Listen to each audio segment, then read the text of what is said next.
Começa agora a Raiz da Solução Podcast. Fala, raizeiros! Começando mais um episódio da Raiz da Solução Podcast. Aqui todas as semanas trazemos conteúdo de valor e dicas práticas para o dia a dia do produtor rural. Meu nome é Matheus Barbaço. E meu nome é João Vitor de Souza Silva. Nós somos agrônomos e criadores da Raiz da Solução, o plano que te ajuda a chegar nos 100 sacos por hectare, mesmo com veranico ou qualquer clima desfavorável. E hoje estamos com a presença da Gabriela aqui. Seja bem-vinda, Gabriela. E nós vamos bater um papo para falar sobre as dificuldades enfrentadas no mercado de trabalho para um agrônomo recém-formado. É isso, Gabi? É isso aí. Nossa, muito bom o tema. A Gabi, só para dar um pequeno spoiler aqui, ela trabalha junto com a gente aqui dentro da Raiz da Solução. Então, abaixo de mim, do Leandro do João, entra o Cláudio, que já fez o podcast com a gente, e agora a Gabi. Então, aqui é o corpo técnico, vamos falar assim. A Gabi é a nossa diretora de marketing. Exatamente. Isso aí. Então, para começar aqui o bate-papo, Gabi, você podia se apresentar, falando de onde você veio, de que cidade que você é, onde você fez faculdade, como que você acabou chegando aqui na Bahia? Meu nome é Gabriela Milena, tenho 26 anos, sou do interior de Goiás. Nasci numa cidade chamada Ceres e mudei para outra cidade, no interior também, chamada Minaçu. E fui para Goiânia com 16 anos para fazer agronomia, estudar, fui morar sozinha, morar com a minha irmã, na verdade. E daí eu sempre quis cursar agronomia, porque eu sempre gostei muito da parte de botânica, de biologia. E formando, eu conheci um pessoal até da UFG mesmo, lá de Goiás, um amigo meu que me indicou para o cargo aqui, para eu fazer a entrevista, né? Na verdade, mandou meu currículo para eu fazer a entrevista. Na época era para ser assistente técnica da BASF. E eu não tinha noção do que era o oeste da Bahia, né? Do quanto isso aqui é grande, do quanto isso aqui produz. E pesquisei, vi que é uma região muito boa, era uma região muito boa, muito próspera. E daí mandei meu currículo, passei na entrevista, fui ser assistente técnica da BASF. Sabia pouca coisa sobre o campo, mas falei, não, eu tenho que ir porque é o campo que eu quero mexer com soja. Eu nunca tive dúvida, desde a faculdade sempre quis mexer com grandes culturas. Legal. E na faculdade, Gabi, que a BASF é uma empresa de químicos, né? Sim. Durante a graduação você trabalhava nessa linha ou foi também um desafio até a própria linha de trabalho da BASF, que são químicos, ou você trabalhava com biológico? O que você fazia durante a faculdade? Então, nunca tinha trabalhado com químico, mas eu sempre gostei muito do assunto, porque é um assunto polêmico, né? Então eu sempre gostei muito. E o que eu fazia na faculdade? Porque a minha faculdade ela não dava tanto ali o ensino de campo, né? Os alunos têm essa deficiência de campo. E daí eu participava de projetos de extensão, inclusive o projeto de extensão se chamava 100 sacos por hectare. Nossa, o destino já estava lá o destino. Atrás, Matheus. Inclusive foi um amigo meu, Lincoln, que deu o início aí, e foi bem na fazenda dele, no município de Cesarina. A gente ia para lá feriado, final de semana, ter esse primeiro contato com o produtor. E também ter o contato com a cultura da soja. Então, foi aí o meu primeiro contato, assim, com a cultura da soja em grande escala, né? Porque eu só conhecia mais de longe. Em Goiás, a gente conhece roça, né? Fazenda é menor. E aqui já são fazendas maiores e tudo mais. Claro que isso depende, né? Depende do município. Mas na faculdade, então, eu fiz estágios. No segundo semestre, eu já fiz um estágio no laboratório. Vi que não era o que eu queria. Eu não queria trabalhar em laboratório, apesar de ser bem bacana. E aí eu comecei a fazer outro estágio na Secretaria de Agricultura, com projetos de irrigação. E eu pude conhecer o campo, então, com esse projeto de extensão. E foi aí que eu me apaixonei cada vez mais pelas grandes culturas, no caso, a cultura da soja. Bem bacana, Gabi. E claro que tem os desafios do primeiro emprego, mas eu queria saber antes disso, o desafio de chegar aqui na Bahia, mudar de estado, chegar numa cultura diferente, numa região diferente. Como que foi esse primeiro contato aqui em Luiz Eduardo Magalhães? Daquela zona de conforto, né, Matheus? Nossa, foi bem difícil, porque eu sou muito família, né? E lá em casa todo mundo é muito junto, então almoça sempre junto, toma café junto. Mas eu pensei assim, se eu não arriscar, eu não vou ter experiência para ter no meu currículo e talvez eu não vou chegar onde eu queira chegar. Então, eu não pensei 2 vezes. Quando eu passei na entrevista da BASF, o RTV falou para mim, você tem 15 dias para estar aqui. Juntei minhas malas, não tinha nada, não conhecia ninguém. Cheguei aqui, fiz amizades. Na verdade, eu pude conhecer a minha primeira amiga, né? Ela me ajudou com o apartamento e tudo mais.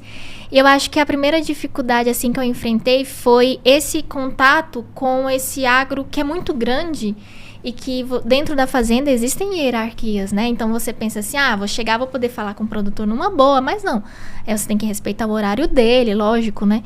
Mas eu acho que essa questão mesmo de sair ali da zona de conforto, ir para algo que é difícil, mas poder amadurecer. Então, eu tô aqui há 3 anos, amadureci muito, tenho muito para aprender ainda. Mas eu acho que na verdade eu tenho certeza, eu faria tudo de novo, porque eu fiquei mais resiliente, a minha comunicação melhorou. Então, assim, não me arrependo. Com certeza. E beleza, como foi chegando aqui em Luiz Eduardo, mas e o contato no campo mesmo, do primeiro emprego, vamos falar assim, agora tô nativa, né? Foi bem inesquecível, assim. Eu lembro que até pegar o primeiro carro, né? Então eu fiz meu primeiro emprego foi com a Unicampo, né? A Unicampo me colocou dentro da BASF e o primeiro contato com o produtor foi até com o gerente de fazenda. E eu achei ele muito humilde, muito assim, né? Eu pensei assim, nossa, ele não vai me receber bem, o que eu vou falar pra ele? Como é que eu vou falar? E se eu falar alguma besteira? Eu tinha muito isso dentro de mim. E se eu falar alguma besteira? E se eu falar alguma coisa técnica errada? Eu vou manchar a imagem ali da empresa? Como é que vai ser? Só que eu vi que os produtores, os gerentes, os operadores, eles têm muita paciência, eles ensinam, eles entendem que você, poxa, acabou de te formar, tá aprendendo. Então, se você tem interesse, eles entendem. Então, esse primeiro contato com a lavoura, e eu cheguei e falei, nossa, tem gente que planta 10, 15, 20 mil hectares, eu achei isso muito diferente, né? Nunca tinha visto isso. Mas foi bem bacana, o pessoal me recebeu muito bem e... Assim, o primeiro campo demonstrativo foi bem mais difícil, porque eu não sabia exatamente ali qual avaliação fazer. Se você perde um time, se você perde um estágio reprodutivo, você já perde uma avaliação, então você tem que ficar muito atento a isso. Mas isso foi bom porque já no meu segundo emprego, eu consegui fazer certo e fazer direito, sabe? Então, eu acho que é isso. Primeiro você faz, depois o resto se ajeita, né? Sim, eu já peguei 2 aprendizados aqui, né, João? Que o primeiro é se arriscar, né? Você sair da sua zona de conforto, ir pra frente, ir aprender. E é só no campo de batalha que você aprende de verdade lá. A teoria, a faculdade é muito boa, mas quando você vai pro campo de batalha é outra conversa, né? O Matheus, e assim, querendo ou não, nós temos até aquela dificuldade das mulheres também, né? Que são poucas dentro da cadeia do agro. Hoje a gente pode falar que mudou demais, né? As mulheres estão mais presentes no campo em qualidade e em quantidade. Isso é muito bom de ver, porque elas merecem. Eu até trabalhei com algumas, e quando as mulheres são boas de trabalho, Matheus, elas são boas mesmo, cara. Então, assim, né? São fera. E aqui tá mostrando pra nós através de você, né, Gabi? É uma menina de muito sucesso. Mas eu queria explanar um pouco disso aí. Por ser mulher, teve mais dificuldade? Como que você contornou essas situações e explorar um pouco mais do primeiro emprego? O que era esse primeiro emprego? Como que você fazia suas avaliações, os campos demonstrativos? Qual que era a sua agenda de trabalho, a rotina? Se você se planejava para ir? Como é que funcionava isso tudo, né? Porque quem está nos ouvindo aí e tiver no seu primeiro emprego ou em busca dele, eu acho que é importante ter essa visão, né? Sim. Bom, o primeiro emprego, depois eu puxo o gancho das mulheres, mas o primeiro emprego que eu tive bastante dificuldade, eu acho que é normal você ter dificuldades e dúvidas, eu sempre anotei muito. Então, tudo que eu ia fazer, eu escrevia. E eu aprendi isso aqui na Bahia. A gente precisa ter um cronograma das atividades e precisa ter uma agenda organizada. Então, eu sempre falo isso que usa uma agenda, um planner, alguma coisa aí no celular para te ajudar a ter organização, porque você esquece. Então, assim, o que eu fazia muitas vezes? Antes de ir para a fazenda, eu escrevia passo a passo do que eu ia fazer na fazenda. E são coisas simples. Por exemplo, eu preciso falar com o produtor sobre isso. Eu escrevia, eu preciso falar com o produtor sobre isso. E aí, quando eu acabava minhas avaliações, porque geralmente eu passava na sede para avisar que eu cheguei, né? Até porque é importante alguém saber que você estava ali, querendo ou não, pode chover, você pode atolar um carro. Então, você precisa ter essa segurança de avisar quando você chega na fazenda. Ou pelo WhatsApp mesmo. E aí, eu fazia minhas avaliações, avisava qual lote eu estava indo. Fazia minhas avaliações e depois eu retornava, ficava na sede e ia ler se eu tinha feito tudo aquilo. E eu ia marcando... Tipo um checklist. O checklist, eu fazia o checklist. Faço isso até hoje. Então, eu ia marcando o ok. Falei com o produtor, fiz a avaliação. A avaliação, eu detalhava o que eu ia fazer, porque dependendo da avaliação, é muita coisa. Então, você se perde no caminho. E tem avaliação que você não consegue fazer em uma visita só. Então, eu dava os checklist. E eu acho que essa organização, essa forma de detalhar as coisas, as atividades, faz parte da mulher. Então, por exemplo, se você se sente incapaz, ou às vezes você acha que você vai ser julgada só por esse fato de você ser mulher, eu acho que faz sentido você transformar isso numa força. Então, você pega o que te deixa mais fraco e te torna mais forte com isso. Porque todo sexo tem qualidades e defeitos diferentes. Então, eles se complementam. Nenhum é mais forte que o outro e nenhum é melhor que o outro. Então, as pessoas se complementam. Por exemplo, a mulher, querendo ou não, muitas vezes, ela é mais detalhista. Ela é mais organizada. Ela é mais atenciosa e mais educada. Muitas vezes, né? Isso ajuda, porque... uma atenção que você dá, um bom dia que você dá, isso já muda tudo, isso já muda o dia de alguém. Então, eu sempre peguei isso e falei, não, eu vou usar esse lado feminino pro bem e para conseguir me comunicar. Porque faz parte da mulher saber conversar, né? Ser mais paciente muitas vezes, ser menos autoritária, mais compreensiva. Isso faz parte da natureza feminina. Legal. Muito bom. Muito bom. E no cargo de AT, né, que você veio para cá, é um cargo, vamos falar assim, comercial, área comercial. E você já tinha alguma experiência comercial? Você acha que você tinha vocação para isso ou foi aprendendo ao longo do caminho ali? Essa pergunta é muito boa, porque eu cresci dentro de um comércio, né? Meu pai sempre foi comerciante a vida inteira. Então, meu pai já foi cabeleireiro, meu pai já vendeu material de construção, meu pai já teve espetinho, e eu era a garçonete do espetinho, né? Eu tava atrás do balcão. E meu pai é uma pessoa muito comunicativa, e ele sempre passou isso pra gente. E minha mãe é mais fechada, e a forma da minha mãe se comunicar é lendo. Ela escreve, então ela sempre passou pra gente livro e leitura, ela é pedagoga. E como eu cresci nesse meio comercial, eu aprendi uma coisa. Meu pai sempre falou uma coisa assim, pobre pode ter tudo, só não pode ter medo de falar e de vender. Pobre não pode ter vergonha, senão passa fome. Então eu cresci com isso de eu preciso... A profissão número 1 é ser vendedor, né? O resto vem. Então você aprendendo a se comunicar e entender que essa parte de você vender, e não só vender um produto, né? Porque a gente não vende só um produto, a gente tá vendendo toda hora, tá vendendo serviço, tá vendendo muita coisa. Então é saber que isso é legal, que você pode ter, na verdade isso pode ser uma virtude, você pode ter orgulho disso. Com certeza, independente do que você venda, né, Matheus e Gabi? Eu acho que se você está beneficiando a outra pessoa que está comprando o seu serviço ou o seu produto, ou o que quer que seja que você está vendendo... Uma ideia. Tá tudo certo, uma ideia. Porque ela está comprando alguma coisa que está trazendo benefício. Então, se você está ajudando o próximo, tá tudo certo. Esse é um dos segredos dos caras milionários, né? Eles vendem o que as pessoas querem. Então, eles instalam ali aqueles desejos e vendem o que a pessoa quer. Ninguém é obrigado a comprar. Show.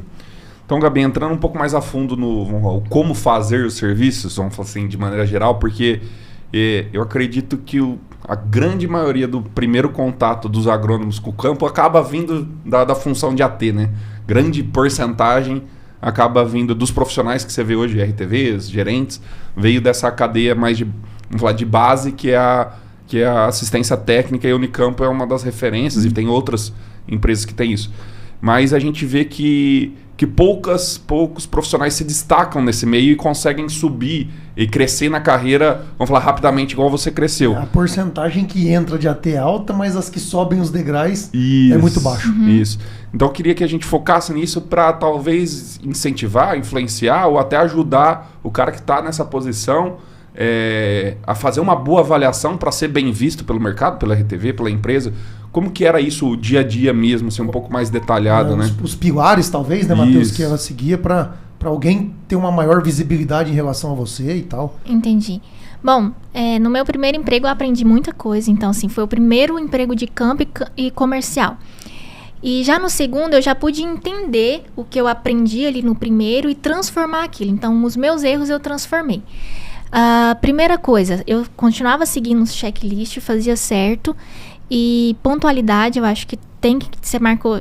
Tem aplicação que você vai fazer que é 4 horas da manhã, 5 horas da manhã. Então, você tem que estar lá, independente de você querer ou não.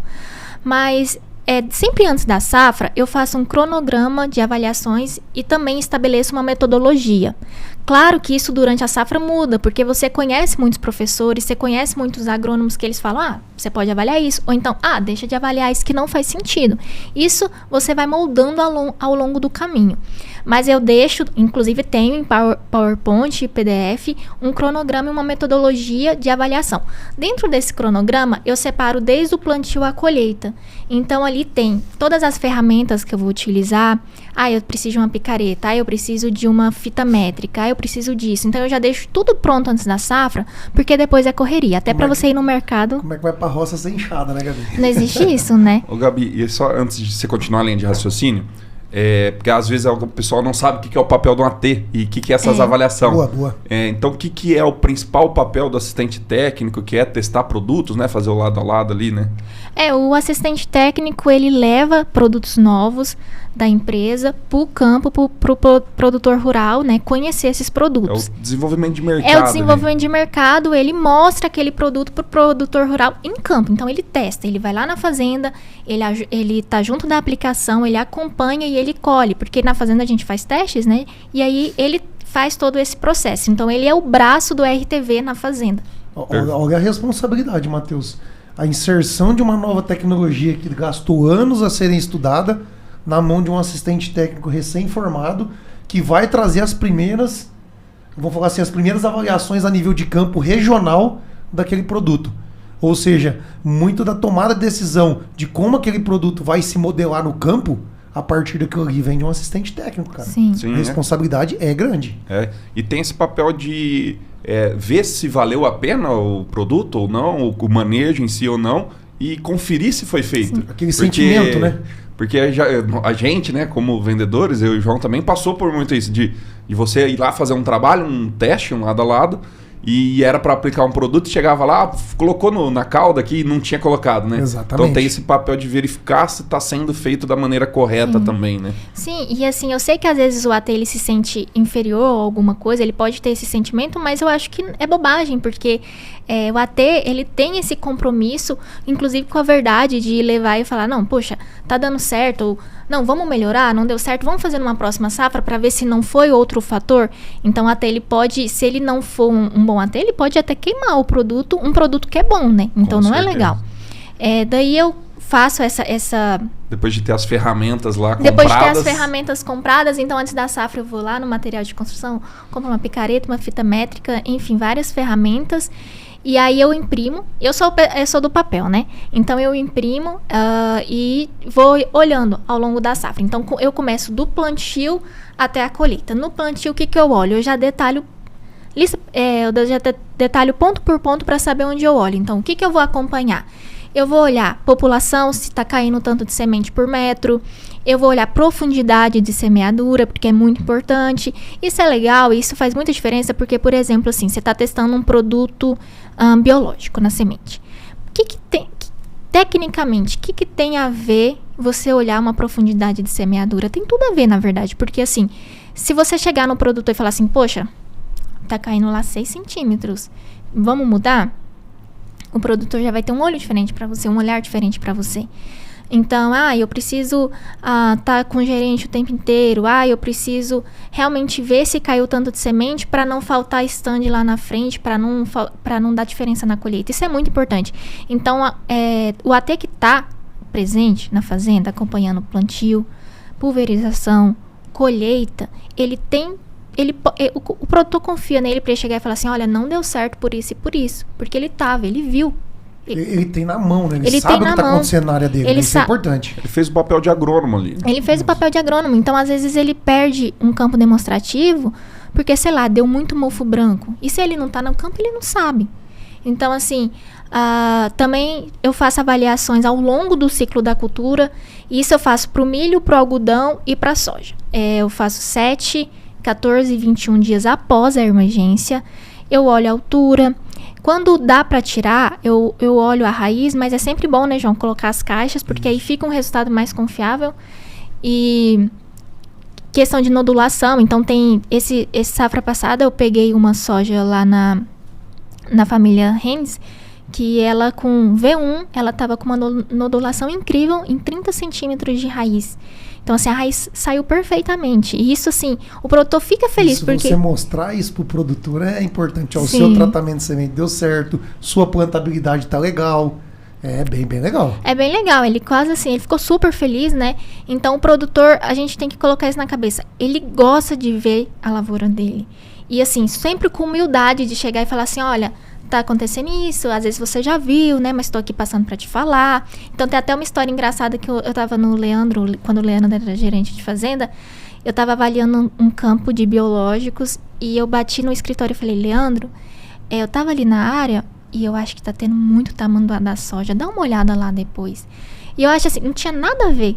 Mas Mas que foi uma custa? percepção de campo sua que você falou, eu acho que tá acontecendo algo diferente, né? Diferente. Eu posso falar, às vezes, eu não sei o nome da praga, é normal, tem muita praga. Eu tiro uma foto, vai lá com humildade. Eu acho que todo gerente, todo produtor vai entender. Eu acho que com humildade e saber falar, você vai conseguir. E aí eu faço essas avaliações com 45 dias de emergência, eu faço outra bem completa, então eu vejo a diferença no espaçamento dos entrinós, isso é muito importante para reguladores de crescimento, né, estruturadores, e comparando um campo a campo, então tudo que eu faço num campo eu tenho que fazer no outro, e sempre aleatório, e tem avaliação que um campo vai dar melhor, tem outra avaliação que o outro lado vai estar melhor. Isso a gente comprova muito na colheita. E outra coisa de estar legal na colheita, tem que estar na colheita, é porque você está colhendo o seu campo mesmo. E uma dica muito, muito importante, que eu já perdi muito campo demonstrativo por conta disso. Eu confiar na bandeirinha, deixar a bandeirinha lá e falar, não, vai dar certo. Na hora da colheita, a bandeirinha está na bordadura, vai embora. Deu uma chuva forte, vai embora. Então, assim, eu sempre marco o campo todo no GPS. No GPS. Sempre. Início e fim no GPS. E outra coisa interessante, Matheus, que a Gabi acabou de comentar, é que assim, no meu ponto de vista, que eu já passei por isso, mas só complementando o que a Gabi falou que é importante, você saber o que acontece do início até o final, isso vai te ajudar demais a contar a história daquele resultado. Sim. Por mais que ele seja positivo ou negativo, igual a Gabi comentou, ó, em V1 a nodulação já estava incrível, 30 centímetros de raiz. Cara, depois o cara colhe 100 sacos lá na frente, ele já entende o porquê que ele colheu 100 sacos. Ó, mas desde o início minha planta tá diferente. Ou um resultado negativo também, ó. Eu fiz um trabalho com um bioestimulante no tratamento de sementes. Cara, eu não vi resultado nenhum em raiz. Depois lá na frente isso não deu resultado nenhum, mas ó, o produto lá atrás já nem entregou e tal. Então, eu falo assim, as avaliações bem feitas no tempo certo, bem acompanhada, ela te ajuda a contar a história daquele campo demonstrativo. Sim. E do mesmo jeito, assim, às vezes você vê um resultado inicial muito bom e lá na colheita não dá tanto diferença, mas aí tem um meio do caminho ali que pode ter acontecido 1 milhão de coisas. Exatamente. Mas se o foco era aumentar a raiz inicial, o produto entregou, no caso, um exemplo, né? Então temos que entender o que está acontecendo ali, né? Muito interessante, Gabi. Sim. É por isso que não pode deixar a cultura lá, aplicou o produto, sumiu. E outra, o pessoal da fazenda vê isso. Teve vários testes tem teste que você não consegue acompanhar a colheita. Tem colheita que dá no mesmo dia, você não consegue. E se o pessoal da fazenda vê que você se esforçou e você esteve lá, ele vai colher. Porque ele sabe do trabalho que é. Ele também não quer ter trabalho à toa. Então eu já cheguei em fazenda que eu falei...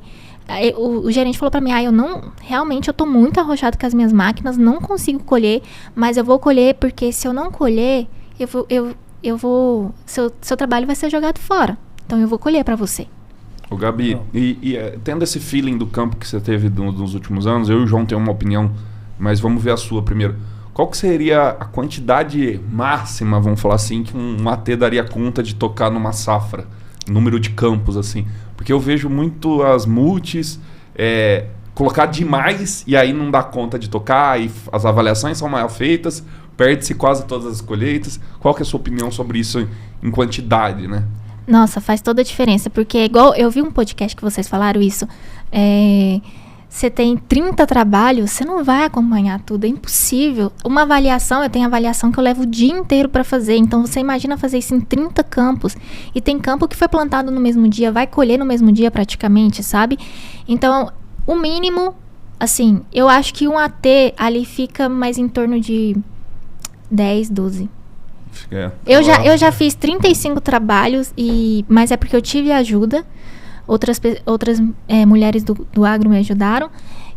Mas é muito puxado. E se você quer fazer um trabalho bem feito, com relatório, entregar o relatório em tempo real para o produtor, você tem que diminuir esses campos. Tem que ser qualidade. Não dá para ser quantidade. Concordo 100%. Eu e o Matheus temos a mesma opinião. Que quando nós trabalhávamos em multi, né?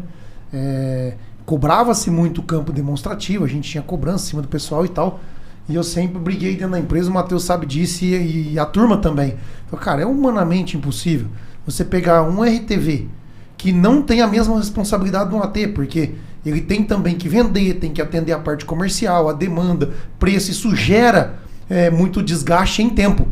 E aí você pedir para ele acompanhar aí 10, 12 campos com esse nível de detalhe, eu falo assim, cara, não dá conta. Não. Então, dependendo do nível do profissional, 5, 6 campos bem tocados tá excelente. E para um AT eu também concordo, de 10 a 12 campos, as avaliações são bem feitas e no nível de detalhe que tem que ser feito. Mas acima disso aí é humanamente impossível. Sim, se você pegar a metodologia que eu faço em campo, impossível. Não dá conta. Não consegue. Não, e é melhor você ter um resultado concreto, real, com dado, com história, do que ter um negócio que você não sabe explicar depois como funcionou. Não, e se abandonar o campo, né? O pior de tudo é você encher o saco lá para plantar tua semente e não colher. Ô, Matheus, e outra coisa, deixar o comercial falar mais com o alto. Agronômico. Eu tenho que fazer 20 campos, porque se eu perder 10, eu tenho 50% de campo ganho e eu tenho muito mais chance de vender. Não, pera lá, você está pensando em vender antes de entregar o resultado.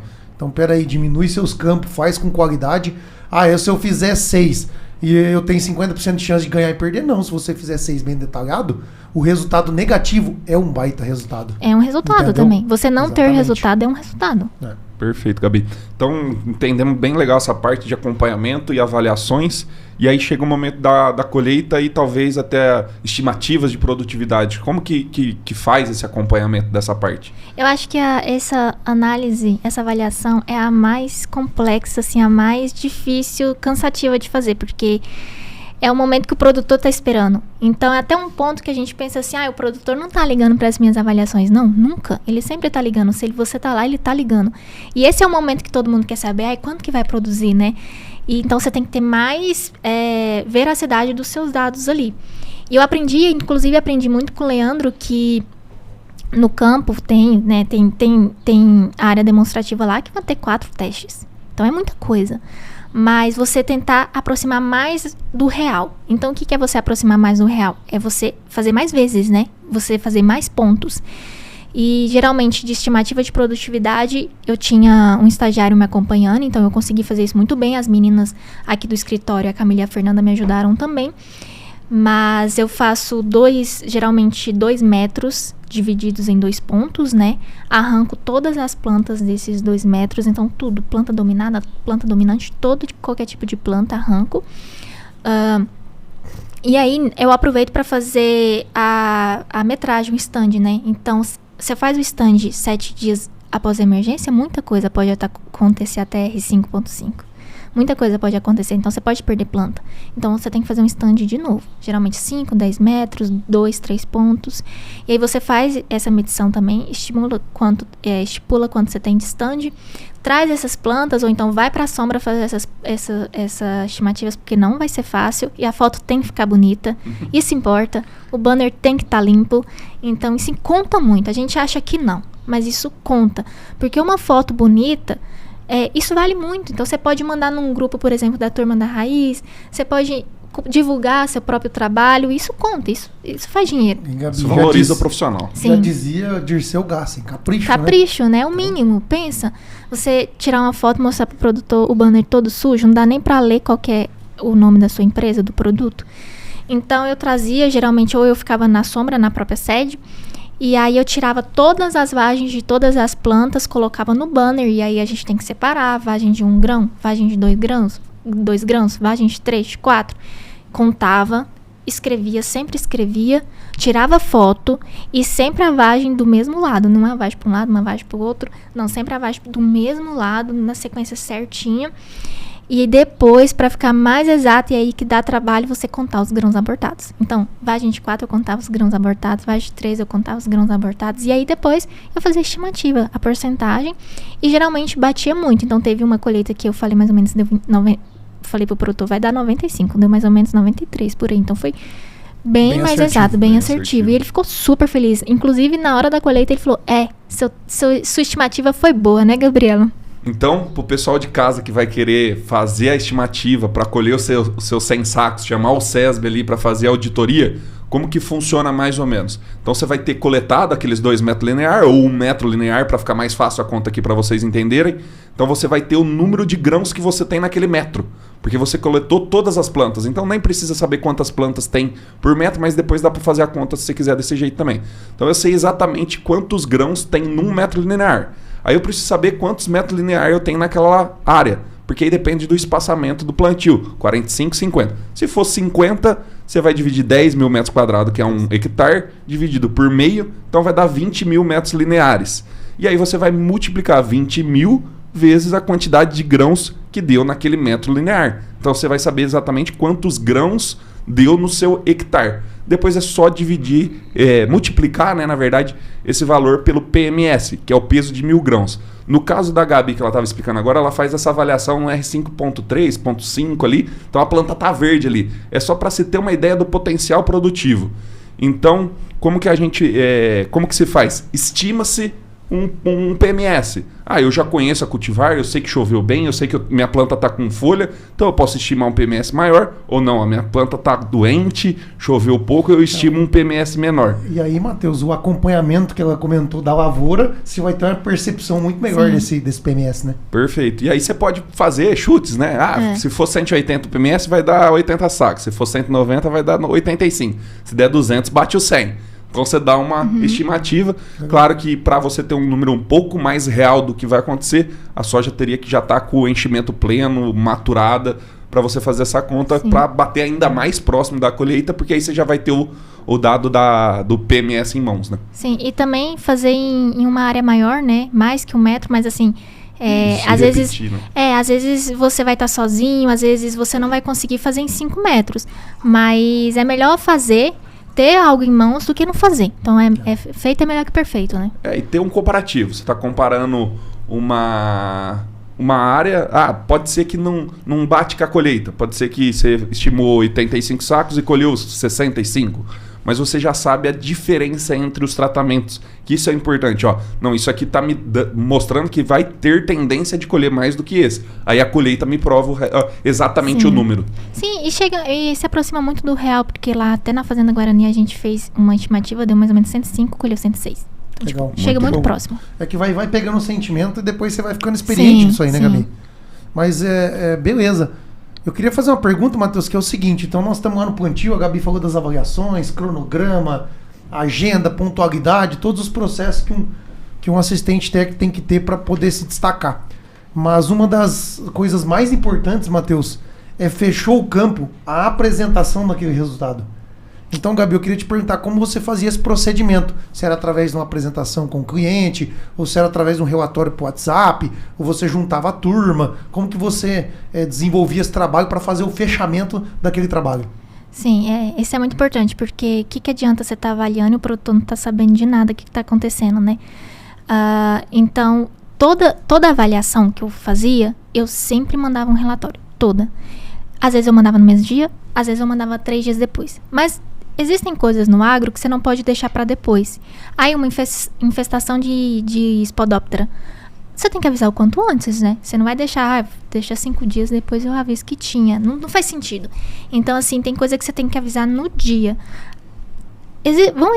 Vai existir dias dentro da safra que você vai estar muito cansado. Isso é normal. Então, manda um áudio e depois você manda um relatório. Então, toda vez que eu enviava um relatório, era um relatório que eu fazia em PowerPoint. Eu mesma criei o meu modelo, fazia um relatório PowerPoint e depois mandava em PDF para o produtor. Se ele quisesse pegar alguma imagem, alguma coisa, eu mandava em PowerPoint que ele pode editar. Mas eu mandava em PDF e uma coisa que eu fazia sempre no final do relatório, eu colocava a data da próxima visita. Então, ali no relatório, eu fazia... Como eu pegava dados, né? Eu media a altura, media espaçamento entre nós, tirava as fotos. Então, toda a avaliação que eu fazia, se eu estava com um paquímetro medindo o espaçamento de nós, eu tirava uma foto do paquímetro medindo o espaçamento de nós, para ele saber como eu fiz. Com a metodologia. E outra coisa, se eu estivesse fazendo errado, era uma oportunidade de eu aprender, dele ver como eu estou fazendo e ele falar. Várias vezes o produtor falar, eu acho que é melhor você fazer desse jeito. Então, assim, é uma oportunidade de você aprender. Resumindo, se ele tá te dando um feedback para melhoria, ele viu o seu relatório. Ele viu. E a gente acha que não vê, mas vê. Vê porque ele quer saber. Ele quer saber da área. E o produtor, ele gosta de informação. E aí, eu sempre montei esse relatório com muita foto. Então, uma coisa que eu fazia sempre, eu tirava foto de tudo. Ai, não sei o que é isso. Eu tirava foto. Porque, justamente, eu posso perguntar depois e eu posso ter prova. Então, a foto é um tipo de prova. Filmagem. Eu também sempre filmei. Por exemplo, eu tô do lado da bandeirinha aqui. Estou entrando aqui e se vocês perceberem, aqui é dia tal, eu sou fulana de tal, eu tô no campo tal, da fazenda X e olha aqui, tem muito percevejo. Aí eu vou lá na outra área, que é do lado. Aqui também tem muito percevejo. Então, tipo assim, eu faço vários vídeos, tanto é que direto eu tenho que comprar memória, porque a memória do meu celular acaba. Que eu tenho que fazer vários vídeos. E eu faço com o meu, sempre. E aí, no final, eu coloco uma conclusão. Então, o que a gente concluiu? Sempre que eu mando um gráfico, eu explico, tem que explicar o gráfico. E sempre tem que ter informação. Altura de soja, altura da soja. Você tem que colocar em centímetro. Coloca em centímetro. Diâmetro de como? Coloca aí o que você está medindo, de jeito que você está medindo. Aí no final eu colocava a conclusão e colocava a data da próxima visita. Já deixava lá mais ou menos que dia eu vou, toda semana, pelo menos uma vez, durante esse 7, 14, 21 DAI. E aí no final da colheita, ali no final da safra, eu faço um relatório completão, né?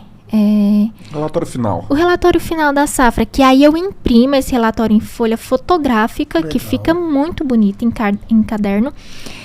Inclusive, fui num produtor esses tempos, os dos irmãos, e aí entreguei um relatório para um, entreguei para o outro e me esqueci de entregar pro pai, né? Aí ele veio, e o meu relatório, você não vai me entregar, não?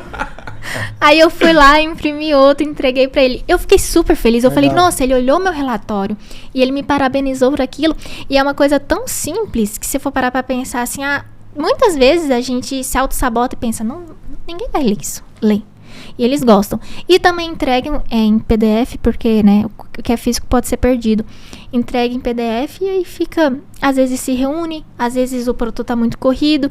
Então, muitas vezes o produtor não tem tempo de ir na lavoura com você. Manda pra ele no final do dia como é que tá, como é que você fez. Eu acho que isso passa muita credibilidade. E esse relatório final, Gabi, é impresso, entregue para ele, mas chega a fazer alguma reunião, se possível, para apresentar, porque eu tô me colocando no lugar do produtor. Eu recebi aquele folheto com, sei lá, 70, 80 páginas, perfeito, foto bonita e tal. Mas aí eu, como produtor, se fosse eu no caso, né? Ô Gabi, vamos marcar um dia pra gente apresentar isso aqui, acho que é importante, porque o relatório, ele é escrito com o que você passou durante a safra, mas o seu sentimento da lavoura, acho que ele tem que ser falado. Tem. Mas assim, a safra você não explica no final, né? Você tem que ir explicando a safra durante o ciclo da cultura, porque senão você esquece. E senão, pra que você vai falar assim, lá no início, em V3, teve, aconteceu lá uma coisa que não deu certo. Cara, já passou, não tem, sabe? Assim, você pode reformular pra vocês na próxima safra não errar, pra fazer, refazer. Mas assim, eu acho que você tem que falar no dia, sabe? E o relatório final, sim, você tem que reunir, mostrar ali principalmente explicar como você fez. Então, por exemplo, essa estimativa de produtividade é difícil de você fazer e às vezes é difícil de você entender como a pessoa fez. Ninguém tem bola de cristal. Então, assim, explicar como foi feito. Uma coisa que eu sempre faço, que eu falei que eu tiro foto, mas tem isso de colocar a foto no relatório, né? Então, por exemplo, aqui, como a consultoria está dentro da fazenda, isso fica mais fácil. Mas no comercial, são muitos RTV, gerente, supervisor e dono da empresa. Enfim, você tem que aparecer, né? Isso você tem que fazer. E uma das formas é você tirar foto com o pessoal da fazenda. Claro que você vai pedir autorização. Mas geralmente o pessoal tira porque é normal, né? Todo mundo chega, pode tirar uma foto? Então, assim, no final da colheita, tira uma foto com o produtor. Mostra que você estava lá, mostra para o seu supervisor que você estava, porque... Prova o relacionamento que você criou dentro daquele ano, né? E se o produtor vê que você tá lá, ele não vai te negar uma foto. Perfeito. Gabi, eu acredito que foi uma aula de como se tocar um campo demonstrativo esse podcast, e eu acredito que o capricho é a palavra central aqui da conversa de hoje. E esse capricho foi o que, vamos falar assim, despertou os olhos do Leandro para te contratar. Então, depois de ter feito todo esse trabalho maravilhoso nas empresas que você trabalhou, aí o Leandro te chamou para dentro da consultoria para você prestar esse serviço como o Leandro Solo Fértil. Foi isso, né? Foi isso que aconteceu. Eu conheci o Leandro, ele era gerente de fazenda, né? Ali na Roda Velha, São Desidério. E foi numa dessas. Ele sempre me via no campo, inclusive atolava várias vezes, né? Lá. É uma coisa importante, você vai atolar sempre. E aí ele sempre via que eu tava na fazenda ali, eu não perdi uma aplicação e eu ficava muito no pé do gerente, vamos aplicar. E eu acho que ele percebeu isso, ele falou, poxa, né, tantos ATs aqui não vêm e tem uma sempre que tá vindo, e eu fui lá bater na porta e falei, poxa, tá tendo infestação de não sei o que lá, de tamanduá da soja. Então, eu acho que esse foi o diferencial, sabe? Viu a preocupação no negócio e o capricho dos relatórios. Né? E ele ama, ele fala muito dos relatórios, que pegou ele, né? Porque eu acho que faz diferença. Faz muita diferença do que você só mandar um áudio pro produtor, tá acontecendo isso. Manda foto, manda dado, manda gráfico. E mais, se às vezes você precisa colocar mais técnica ali, explica o que é o produto, como que o produto age dentro da planta. Acho que isso é muito interessante. Muito legal. E aí o outro passo que aconteceu em seguida foi agora essa transição do Leandro Solo Fértil, mas entrando dentro da raiz da solução também, né? Então entrando agora para o nosso corpo de pessoas e técnicos que a gente tem aqui, e entrando mais nessa questão do marketing, né? E aí eu queria entender da onde que surgiu esse gosto, por que vamos falar, nós viu também esse potencial em você para estar, vamos falar assim, assumindo essa liderança desse negócio. É uma transição bem diferente, né? Porque se você ficar... Hoje tá plantando, né? Aí eu fico, não vou no plantio? Vou ficar no escritório, é diferente, né? Mas a minha mãe sempre me incentivou muito inclusive, eram os livros da Turma da Mônica. Lia muito e... Um certo dia na faculdade, eu parei e pensei, cara, se eu não começar a ler mais, eu vou ficar para trás. Porque a base de tudo é a comunicação e a forma de as linguagens, né? A linguagem que forma uma cultura, que forma uma nação. Então, você precisa saber se comunicar. E aí, eu comecei a ler bastante na faculdade e eu conheci um cara chamado Ícaro de Carvalho e falei, nossa... Dá pra monetizar palavras, né? Dá pra ganhar dinheiro escrevendo, uma coisa que eu sempre fiz. E eu escrevia muito poesia.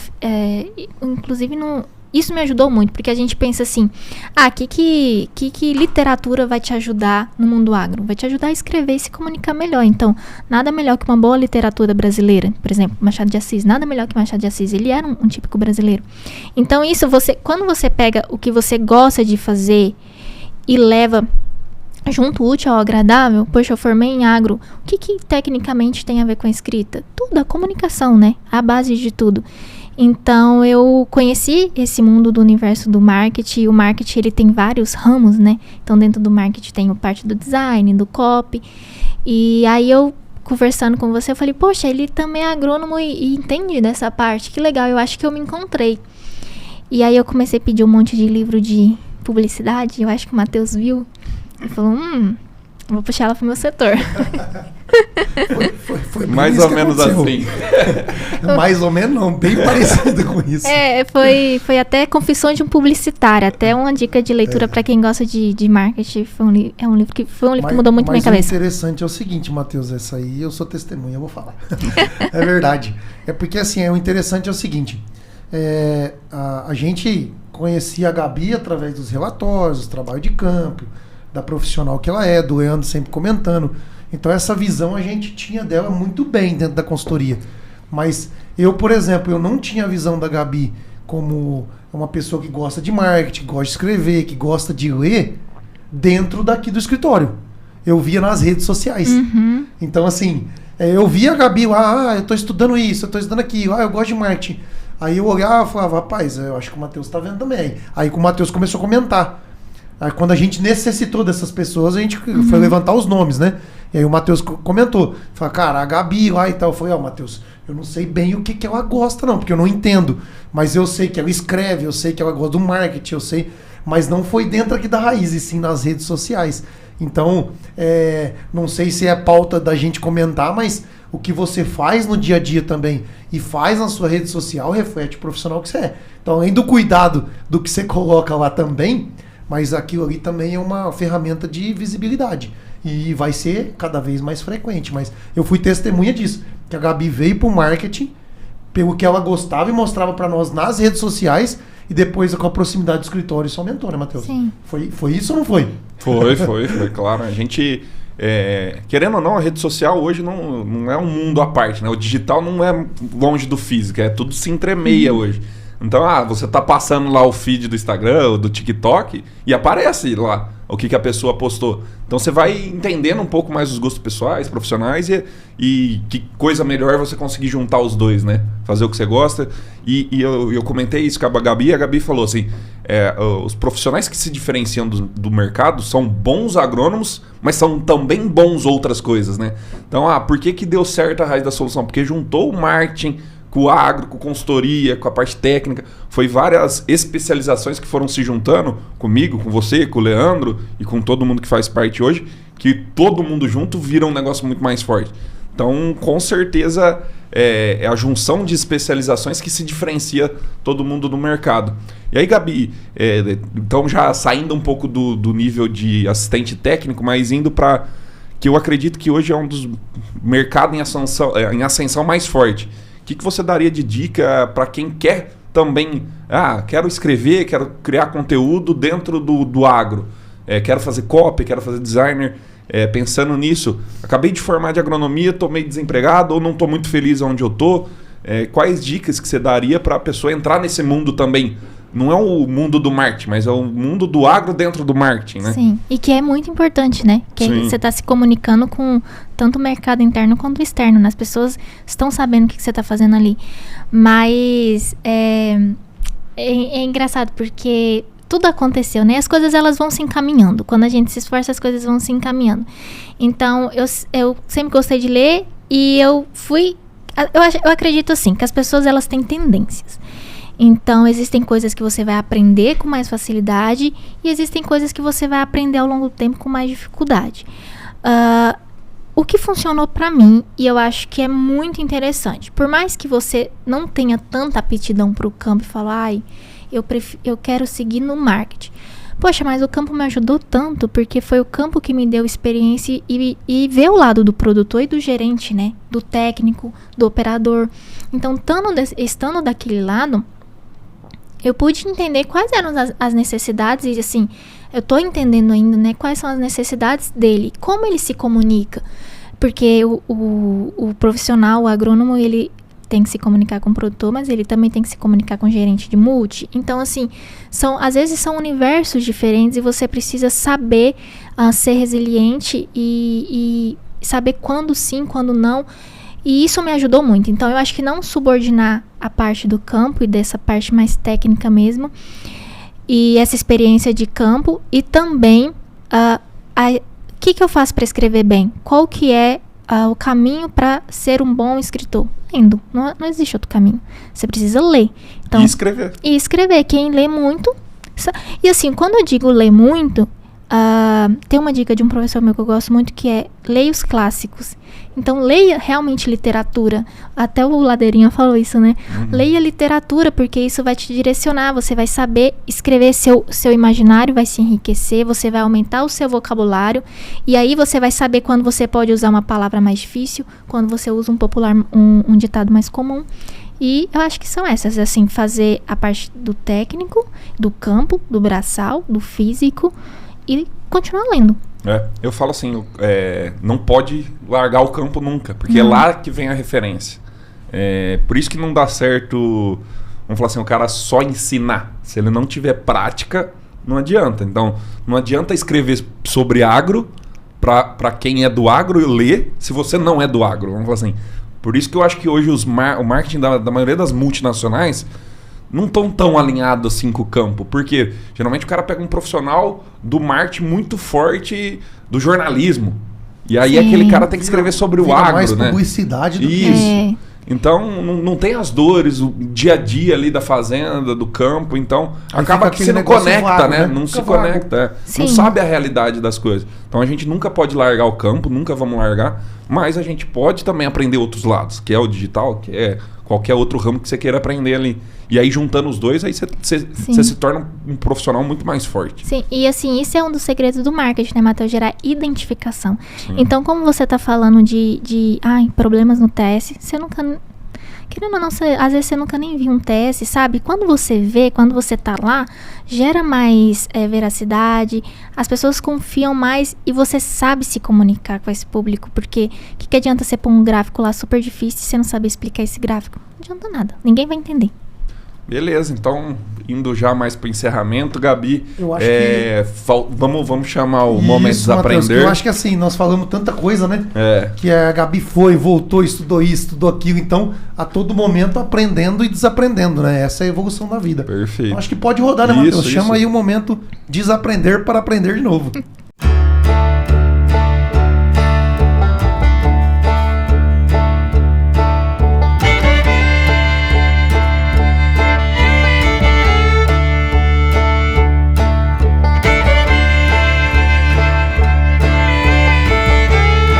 Então, Gabi, só pra...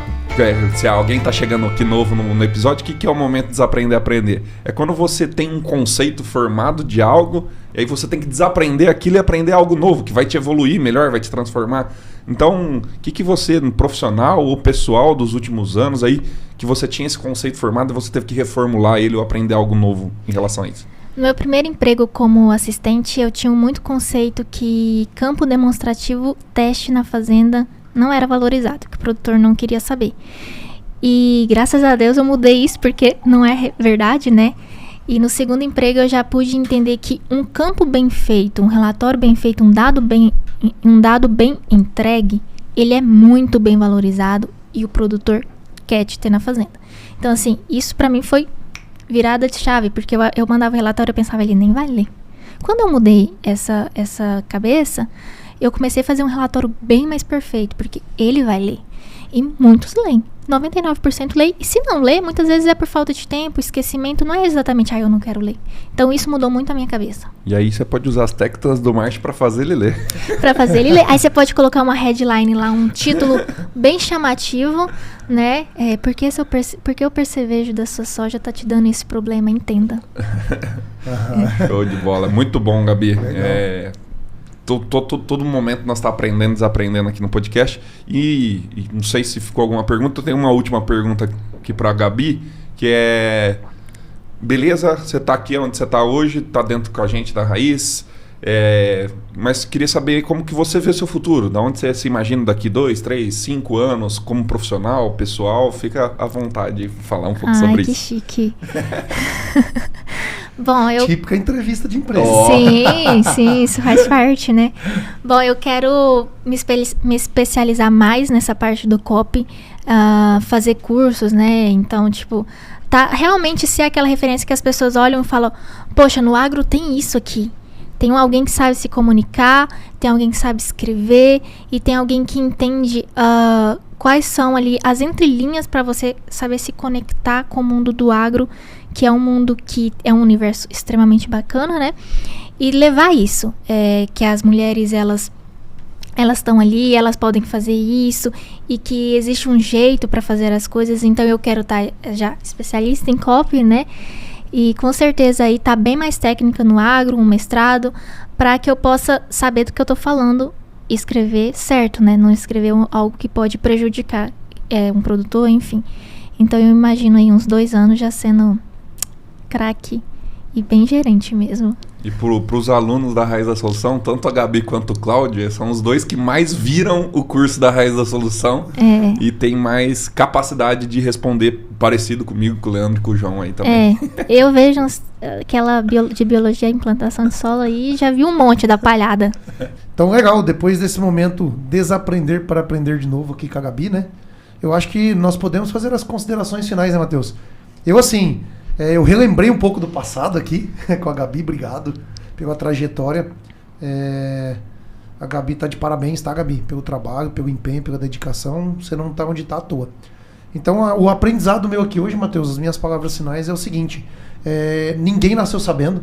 Então, todo mundo vai ter que iniciar o seu trabalho um dia. Então, ser um recém-formado, um agrônomo que não tem experiência, não é vergonha para ninguém.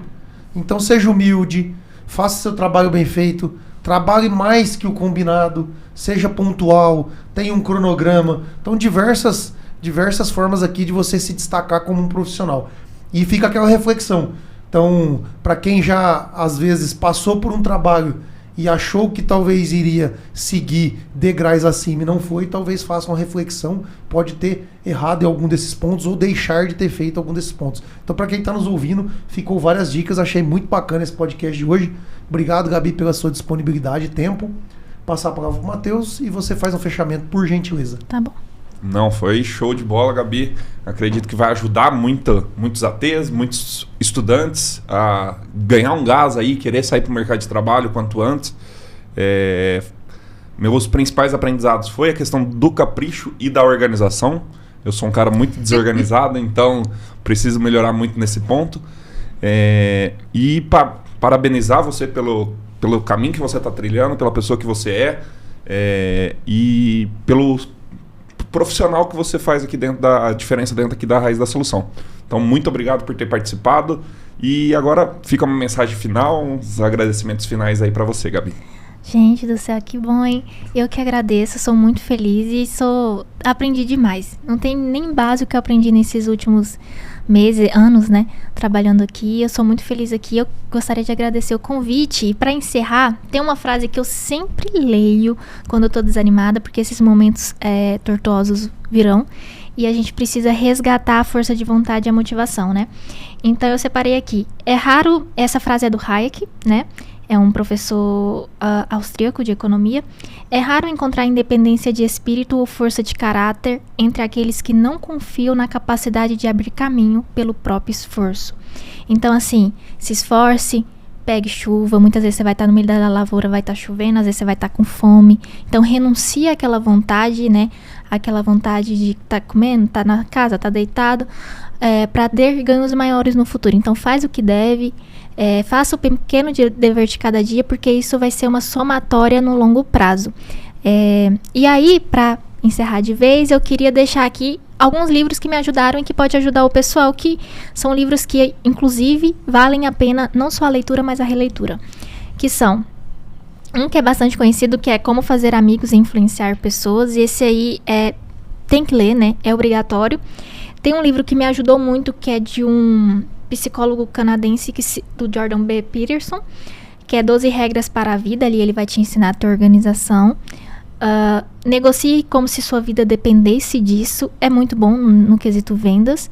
E que é o último, que é leia literatura. Então leia aí, para quem quer seguir nesse ramo da escrita, leia o Machado de Assis, leia os clássicos, porque vai fazer muita diferença no longo prazo. E eu queria fazer um agradecimento especial também, que é o Leandro, que não pôde estar aqui, infelizmente. Foi ele que me tirou ali, né, do sol, falou, venha, vou te dar uma oportunidade.